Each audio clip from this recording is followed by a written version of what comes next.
Welcome to the Soon Podcast. Hi, everyone, and welcome back to another episode of the Soon Podcast. I'm Alyssa, and I'm a functional health coach. And I'm Amanda Lynn. I'm a furniture and decor buyer and style curator. And today we have our very first book club episode. Yes, Amanda's been dying to do this for a long time, but it does require work, effort, and a good book. And so we are going to dive in. So for those who haven't read this book, it's called What Alice Forgot by Liane Moriarty. And we are going to spoil, and we are going to dig into this book to the point where you won't even need to read this book by the time we're done. It's true. So if you haven't read it and you want to read it and you don't want to know any spoilers, any details, I recommend you skip this episode. Although I would never recommend that because it's going to be a good one. So why don't you just tune right in? You can read the book after and then tell us your thoughts. But I know a lot of you were reading the book along with us. So we're really excited to dive in and get to know what Alice forgot. Yes, so this is an Amanda recommendation, and the next time will be my recommendation. That's what I've decided. Okay. I do want to preface this by saying this is technically a Kat recommendation. Kat is our mother, for those of you who don't know. She got me this book forever ago, and I just ended up reading it. Loved it. I actually got one for one of my good friends for her birthday, and I just thought it was a good book. Apparently. I think it's a good book club book. So why don't you give us the rundown and what you liked about this book? Ooh, I liked a lot about this book, mainly because I really do feel like it gives you a wake-up call. So essentially the premise is that she is 39 years old and she's living her best life. But where we start the book, She's not. she was living what she thought was her best life at the time. That's true. Okay.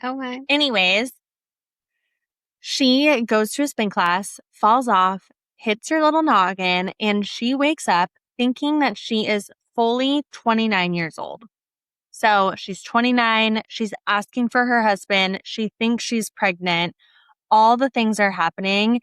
She finally goes to the doctors and they tell her, you're not 29. You're going through a divorce and you are not pregnant. Okay, So the doctors did not tell her about the divorce.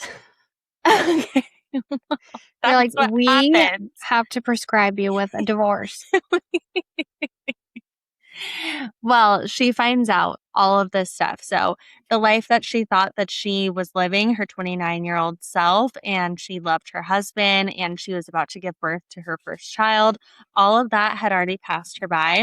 And she realized that this fantasy life that she had essentially taken it for granted. And we're going to dive all into it. There are so many twists and turns between Alice's life, and she does have a sister who goes through quite a few miscarriages. So just a trigger warning for all the girlies out there or men out there who are dealing with any of that. Just know that ahead of time. But I do think that it is such a good book about honestly just not taking life for granted and just reminiscing the small things, which is something that I really do think that she forgot to do. She like got swept away in all the things of life that you don't actually need to get swept away in. And so I feel like I'm excited to dive into this. I thought it was a really good wake-up call. Yes, I definitely agreed with that. I think it would be very jarring if I woke up 10 years from now, because obviously I'm 29, not a minute older.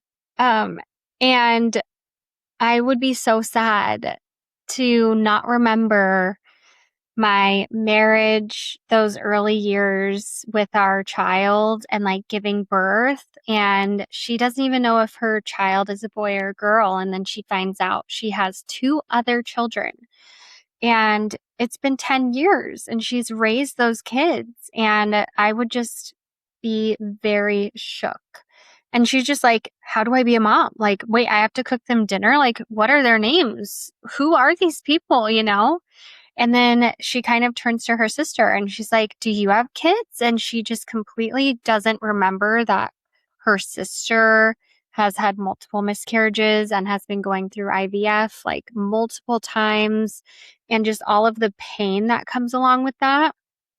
And so it's a super interesting book because there's been a lot of pain and friction in relationships that she doesn't remember. And so all of these other characters are just kind of trying to give her grace and like realize that this is the old Alice and love her, but also give her this reality check of like, maybe we haven't talked in months, or we're not that close anymore. Or with her husband, he kind of answers the phone when she calls him from the hospital after her fall and is like, "What the do you want?" And she's shocked by this language, and she loves this man. And in her reality, like, she is pregnant with their first child, and it's just all in the past. So it's pretty wild. It is wild and devastating and beautiful, and I could not stop listening to it. I did listen to it on Audible. Alyssa read it, so shout I out did to both, that. and I definitely liked it better reading it, the Yeah. physical. But what I did like and didn't really acknowledge was that they're in Australia. So I didn't really realize that until I listened to the audiobook. Surprise. But it made a We're lot with the more sense. Aussies. Alice is an Aussie. Yeah, so it's very interesting, like, her husband, who they're in the middle of getting a divorce with, kind of having to give her grace, and he has to acknowledge all of this anger that he's had over the past 10 years and over the past year when they're getting this divorce. And Alice can't even access these memories. And so it kind of asks us to acknowledge both Alice's pain and also the other people's pain doesn't just disappear because Alice forgot all of these things. So it's very interesting. And then just to like start up this second part. So that's how the book starts. She's in the hospital for a day or two, and then she kind of tells them, "Oh, yeah, I'm getting some memories back." And so they release her. But in reality, she doesn't have a single memory back, and she's naughty. She should not have left the hospital. So as she's returning home, her sister Elizabeth is the one that's kind of guiding her through her new life. And her husband, Nick, is away on business. They are getting a divorce. So when she starts getting home, the sister takes the kids, so she doesn't meet them for the first couple days of being home. And then she's gradually realizing what kind of woman she's become. And she used to be really carefree. She wouldn't go to the gym. She just did not have it figured out. And now she is a crazy type A, organized, competitive, controlling, and a little bit more judgmental of a human. And she's realizing this when she sees the neighbors and tries to wave at them and they're not waving back. And she's like, "What's happening?" And then she realizes she goes and gets personal training multiple times a week and goes to the spin class. And she's ahead of all of these chairs at her kids' schools and has just become this person that she can't even connect with.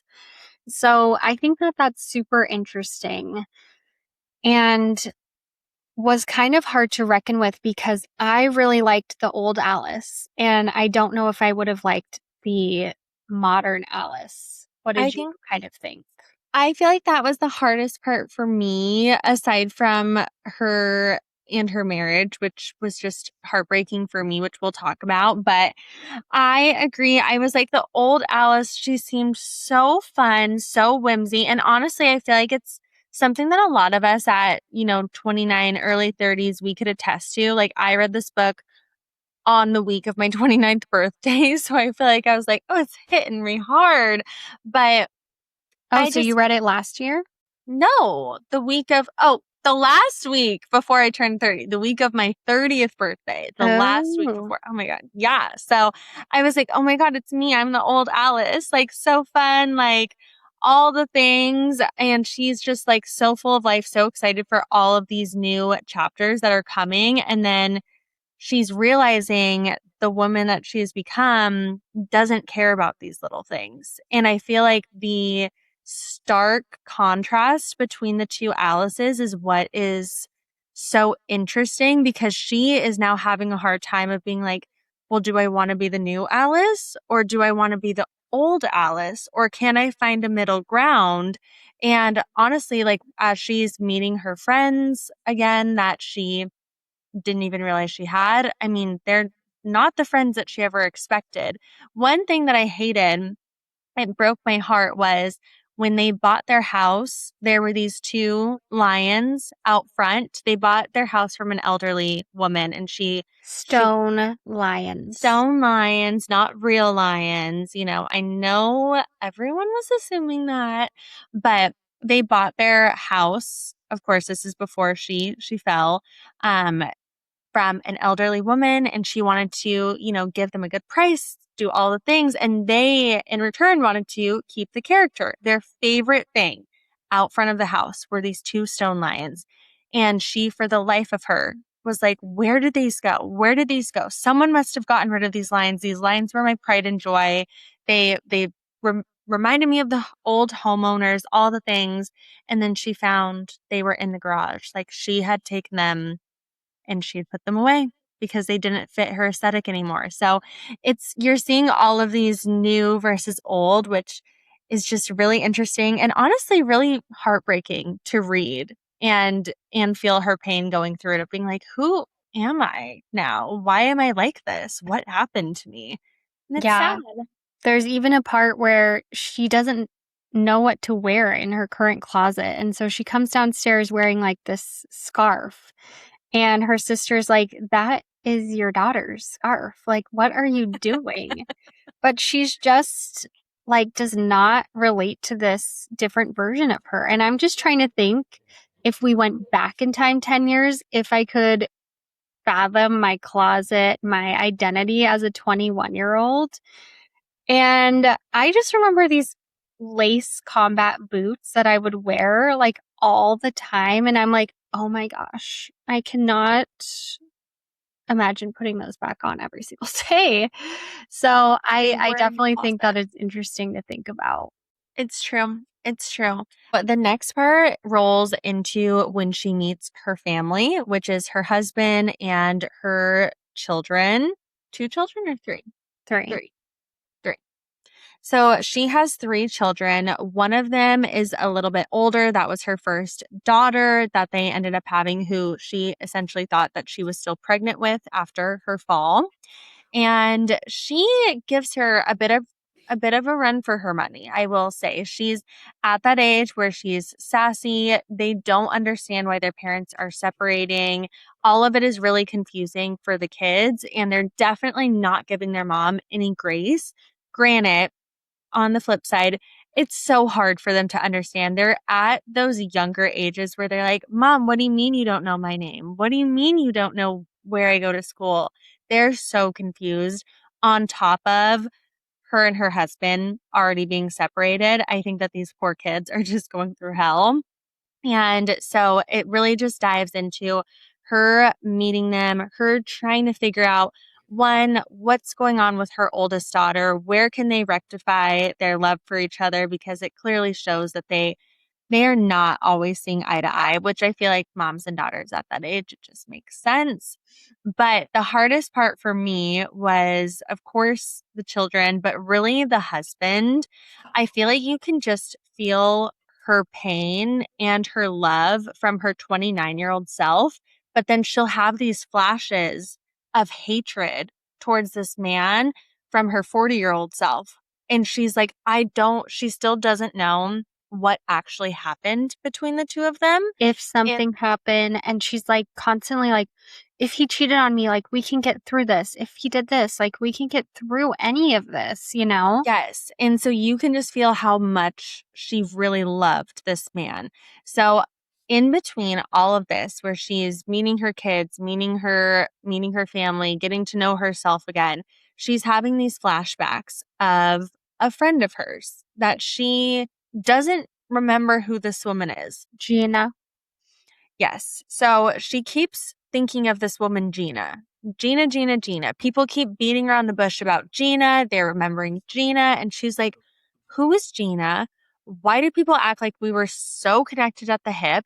And did my husband cheat on me with her? Like, that's pretty much what she keeps coming back to, because no one will tell her about what happened with her husband. No one will tell her about what happened with this Gina girl. And she But just, no one really knows either. It sounds like she's kind of lost touch with some of her family, kind of, doesn't divulge into the details of things. And so nobody truly knows what is going on. yes, until she pieces it together. So Gina, she has these flashbacks like that. They're so close, blah, blah, blah. Cannot remember this woman to save her life. And it turns out that she's kind of the reason her and Madison, her daughter, have been a little bit afar from each other. And it turns out like that she's a big part of why her and Nick, her husband, have been struggling. And so apparently a year before, Madison and her mom drove together. They normally drive with Gina, and they just drove behind Gina because Madison was running late or something like that. And they were driving to school or some event, and a tree fell on top of Gina. And so what happened was the mom blamed Madison a little bit for just, she never said it out loud, but like, why were we in this car when we should have been all together, and having this weird resentment with her daughter, which I completely disagree with, but apparently that was a piece of it. And then Nick did not show up to the funeral. He did not support Alice during this huge trauma of her life, of her best friend. And so kind of like, can she forgive Nick for doing that? Like, what led them to being like that? And it really comes out that her husband had become really absorbed in work, and Alice became really overwhelmed by parenting and the invisible labor of running the family and the home. And so each began to believe that the other wasn't appreciating each other. And so it just became increasingly combative, and a lot of hatred was developing, and Nick being absent. And so Alice was experiencing that abandonment, causing Alice to be really critical. And then Nick would be contemptuous. So each person's response just confirmed the other's worst assumptions. And that Nick not showing up to the funeral was just a huge piece. I mean, could you imagine like your best friend passes and your husband's not there to support you? And No. so it really becomes this vicious cycle. And that's why they were getting this divorce, is a huge piece, but along with all of those other little pieces. And so that's just a really big part. And Alice just hears bits and pieces of this story about Gina, about her and her husband's resentment towards each other, from all of the coming events and the days and the family and other colleagues and things like that. And so she's kind of confused and does not get her memory back until one big event that kind of stirs up all of these memories. But before we get there, there's this huge part of the story that I found to be unnecessary and distracting. And I did not like this writing. So you would be reading one part, which was Alice's story was it like her current story? It was almost a flip flop. So it would do her current story, and then it would kind of revert to her old self story in different chapters, which I do like that writing style. But then I know what you're getting into, the sister. Yes. So that's totally fine. But then they would just put in these pages of the sister's experiences with infertility. And so her sister Elizabeth has these reflections where she's writing to her therapist. Her therapist will never read these, but it's kind of like an exercise for her to do. And it's just so annoying, but very sad at the same time, and tragic. I do think it could have been two separate books. It was so wild. Truthfully, that was the part where it gets both of the stories are very good. They're very interesting to follow, but together in one book, it's just incredibly unnecessary, in my opinion. And you can sort of see like little parts where, oh, Alice didn't call me to, check in to see how I'm doing, or Alice didn't do this, or Alice is busy with the kids. But then there's another part that they also added, and that is their grandmother. Their grandmother is also writing separately to her deceased fiance. And I do not understand why they had to incorporate that section as well. It is insanity to me, but I liked the grandma's point of view. She was always like, oh, these silly kids, like, they just need to get back together and realize like how good they have it. I'm just talking about all of that. But I just hated them. Like, I just wanted to scroll past, skip past them every single time they popped up. And they popped up a lot. I get it. I didn't love it. It was very confusing, especially when I was listening on Audible, because I was like, who is this? But looking back, I think that it was kind of their version of patching together her memory from other people's point of view. So I understand where it was coming from. I don't think it was necessary. I do think it was very confusing. And the stories were getting all over the place. And I was like, just pick a lane, please. Liane Moriarty. But they were all, it really does all come together in the end, which we'll talk about, of course, but of just life and all the little things that can add up and make it something so big and make life feel so scary and make relationships feel so tumultuous. So it really does show like all of the stacking of things, which I do think is very interesting just in the perspective of life itself and how we can let silly things literally ruin relationships, ruin marriages, ruin friendships, ruin like just it's terrible.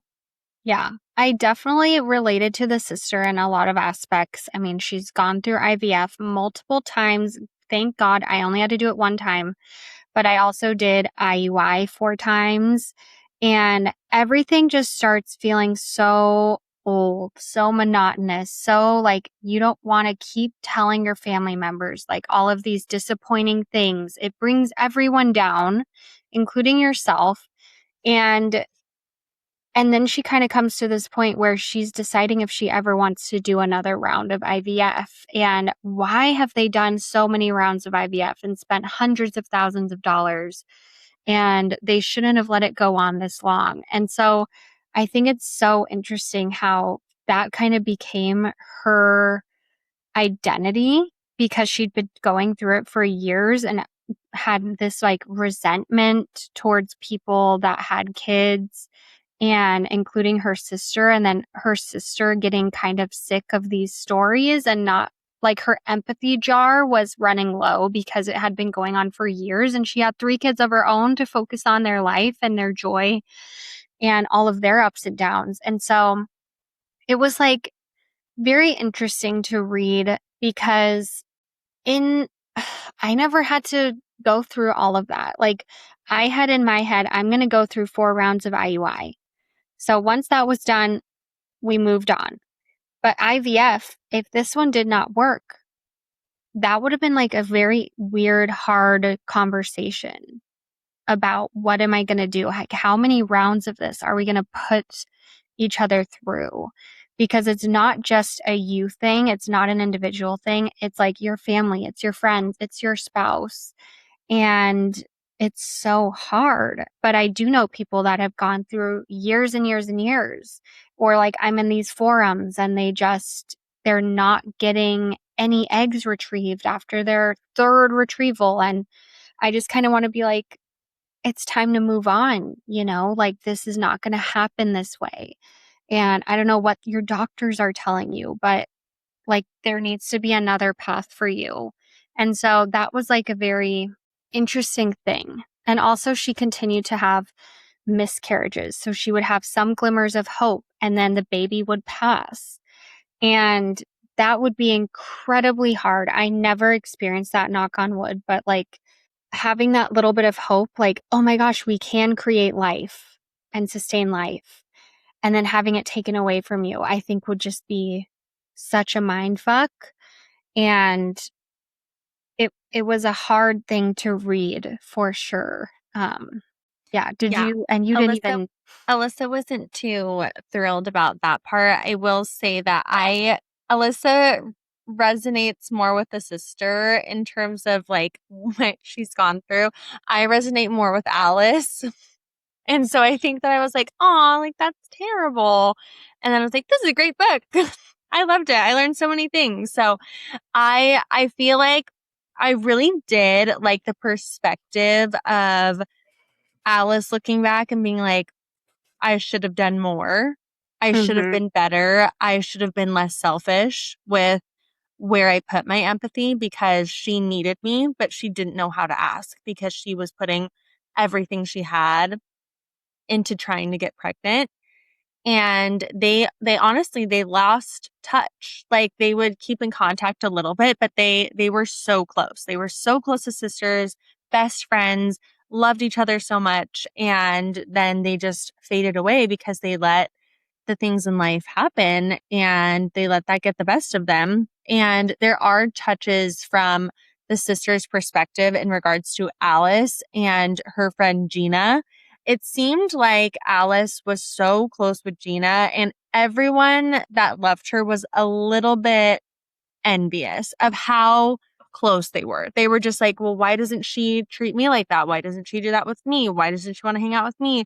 And so I do think that that added to when Gina passed away, everyone just dancing around the situation because they were, I don't want to say relieved because she passed away, but I think that they were like, maybe I'll get the old Alice back without her, which is yeah. hard. Yeah, and Gina was really there for her whenever Nick was absent, and she was there to like help with the kids and help with so many things. And so like Alice really relied on her as a friend, but also like almost as a family member.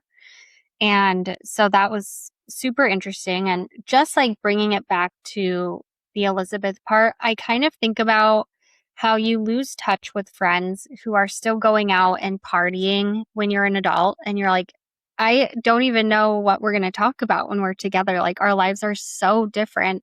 You're doing this and I'm not doing that anymore. And whatever. And so I've just kind of maybe that is what's going on too with like Elizabeth can't relate to Alice at all. Like, what are they going to catch up about? Alice has her entire family and just like a million things going on.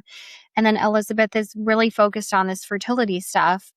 And like, they just could not figure out how to be there for each other. But, anyways, just like to loop it back together, there was 3 different perspectives. So Alice's 10-year memory gone. Elizabeth feeling like her life has been suspended, waiting. And then the grandma who's carrying decades of memories and like grief and wisdom and like missing her partner and like seeing her 2 grandchildren with their partners kind of wasted away. Like Elizabeth just with infertility struggles and only focusing on that for years. And then Alice by getting this divorce. And so that is an interesting circle to think about. Okay, so let's talk about the ending. Obviously, my favorite part. Hee hee hee. So before we get into the ending, just to kind of wrap things up, Alice and her sister start reconnecting because Alice is very naive and she's like, wait, like stay over. Like, wait, I need you. Like doing all these things that she hasn't done in years.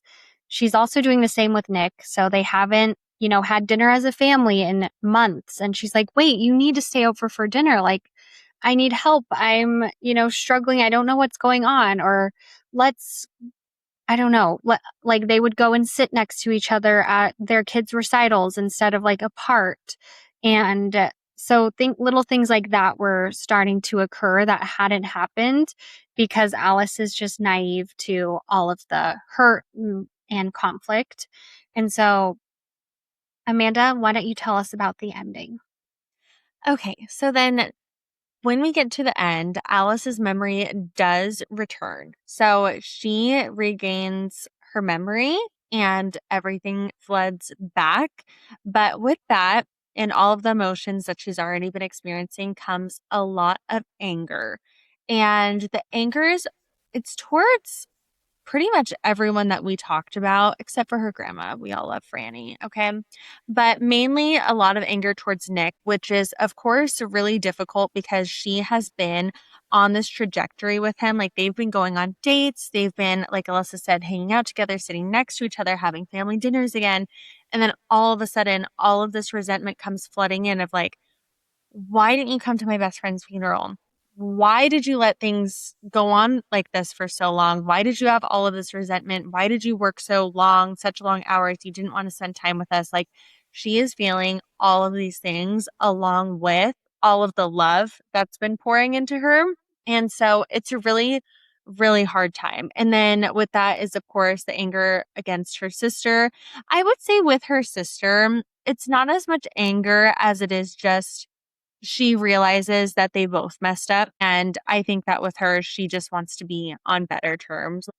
Would you call it an ending if there's still an epilogue? Like, you know? Yeah, I know. I would call it that, and then you would just Okay. decipher the epilogue. So the ending is a little vague. So we did leave out that Alice, like during all of this, she had already been dating another man, and he's kind of like trying to figure out if he fits in the situation, all the things while she's, trying to get back with her husband, maybe not getting back with her husband, flip flop, flip flop. That's whatever. You go, Alice, get it, girl. Um, so the ending is is a little vague. It essentially says that she chose the other man not being Nick, her husband. So that to me, I was sad. I read that and I was like, I was really rooting for them. Like, it seemed like they loved each other. That's a bummer. But, like, with all of these emotions, maybe she just wanted a fresh start. And that's fair because this girl, it sounds like she's been through a decent amount. And maybe that's what's best for her. But then there's an epilogue. Okay. There's an epilogue.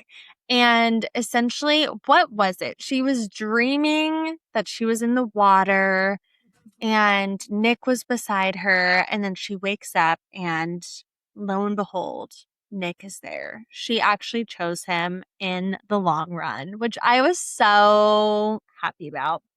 I know. I'm And like, those poor kids, they're just. those poor kids are going to be in therapy for sure. Yeah. But on top of her and Nick getting back together, her sister did end up having a baby. They got pregnant and they had a baby. And it just talks about their lives coming back together as families and cousins and all the happiness in the world, which I thought it made me so happy. I was like, all of that, I was so stressed out, so traumatized, but also so happy reading this. And then the end, I was like, that's honestly a beautiful ending. And I'm so happy that it worked out.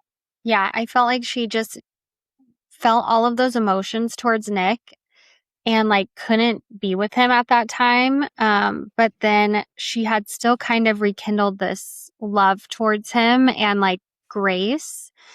And so I think just over time, whenever they would interact, they had less hatred and they could see a potential of working things out. And maybe she just recognized that Nick has certain things that the boyfriend just could never compare to, and like this deep love, and they could just get over things. So I'm really glad that they ended up working things out. But it just shows, that if you let all this resentment build up, like it can do so much harm. And you need to respect your partner and you need to talk through things and communicate. And it's best for the kids for everyone to be doing that, because the divorce was going to happen if they kept going the path that they were going. For the kids too, like the kids were very perceptive about, you don't like dad, like you hate him. So it worked out in the end for them to have less hatred and more grace towards each other. I know. I was really happy about that. And I was also really happy about her sister and that experience. I mean, it was truly like the definition of a happy ending, which I feel like I don't always love in a book because it's so cliche. But this book, I was like, that's what we needed. That's what Alice needed. Like, give us a break.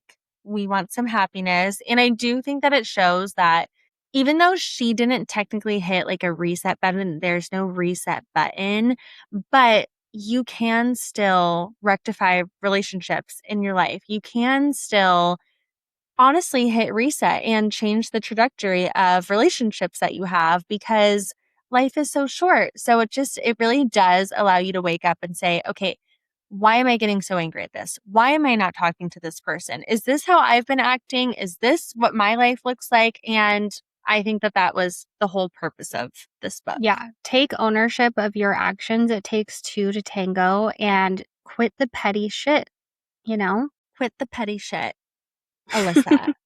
I wish I could. Ugh, she's the pettiest. Okay, Alyssa, what are your thoughts? What would you rate this book? I would rate it. Honestly, the writing was not anything revolutionary. The story was thought-provoking, and I did like it. And so I think I would rate it a 7.5. Okay, I Out was of doing 10. out of 5 because that's what I already made our Instagram post. Oh, okay. 3.5. 3.75 is where I would land. Ooh. Okay, I rated it, I would say I think 4.5 is a little too strong because of all the confusion. I would say 4.25. So we're going to meet right in the middle and say it's a 4. Okay. What did you like about this book? Like the story? I liked the story. I liked the message behind it a lot. Yeah. And more so of just how much your life can change if you let it and you don't stop and smell the roses. If you don't stop and wave to your neighbor, if you don't do the little things in life that make you happy, then those little things will no longer be part of your life. And I feel like that was a really good message to hear. Yeah, it's true. I think I would recommend this book to anyone who wants lighthearted but good message and interesting character development and relatable stories. I agree. And I feel like it really hits home if you're in your early 30s. Well, it does for me, but I feel like it would also hit home really hard if you're in your early 40s or even your 50s. Like it doesn't have to be a number, but I feel like as you move into a new decade, like that's a time where you're like, oh my God, if I lost the last 10 years of my life, would I be proud of myself? Would I be happy with my life? Would I remember the little rustic lions out front that I bought my house for? Like, I think that it's a good message. Yeah, I totally agree. I thought it was very sweet, and I would read another book by this author. I would read another book by her as well. So, Liane Moriarty, watch your back because we're coming for you.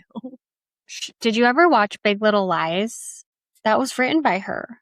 No, I never read it, but I watched the show. Yeah, I never That was read written it. by her. Wow, interesting. Okay, I know. man. So if you guys liked that book, it's the same author. Queen. Okay, well, that is our episode for you. And we hope that you love this. We want to make this a monthly staple. So maybe every other month. Maybe every other month. You don't think that you can handle this? It's hard to read a book in a month. Are you serious? We've been talking about this for months. I know, but I read at least a book a week. So. Okay, we'll try to do it every month, but most likely every other month.